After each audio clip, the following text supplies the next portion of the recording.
like almost in the realm of 40, that wasn't a reality for me. Babies who were born positive in the 80s was not making it. They were dying. So I already have a life expectancy of 1. People who are perinatally acquired, I feel like we are the unicorns of the demographic of people who are living with HIV. You know we're here, but you kind of aren't sure if we're here. Like, do we still exist? Babies are still being born now, still in the United States. It might be a low number, but it's still happening. So I lived a life. I didn't know I was positive until I was a week before my 10th birthday. Like, I went to the doctor often, but again, when I asked questions, nobody said anything.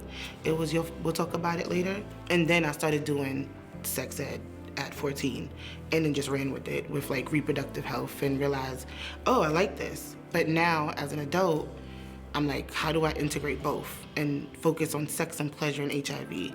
With all the biomedical research that has happened, we have U equals U, we have PrEP, we have PEP, we have condoms.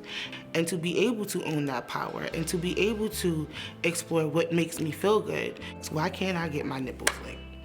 Why can't I be the best freak that I could be? Because you don't feel comfortable?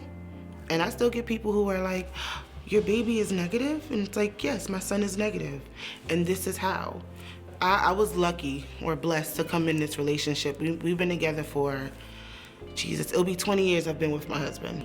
He made it easier because he was already knowledgeable, and it wasn't a huge thing of HIV, oh my God, I'm running. It was more so of, his thing was always tell me up front that what's the problem, so that way he knows what to do. So that's been our thing for each other, is just tell each other what needs to happen or what's going on, so we know we're not walking and putting ourselves into a situation that we can't get ourselves out of. I chose to get on medication for the first time at 30. Later on, my husband was like, I see that you're uncomfortable, and I see that you're doing this to make sure that we're good together. So he got on PrEP. So with that, it was I told him how I felt, and he got on it, and now we're both not using condoms, but I'm undetectable and he's on PrEP. So it's the best of both worlds where we both have an understanding. It's okay to be lost. Trust and believe, there are times I'm still lost, like, what am I doing? But I like to write things down. I like to figure out, like, what's that one thing that keeps me calm, that keeps me grounded?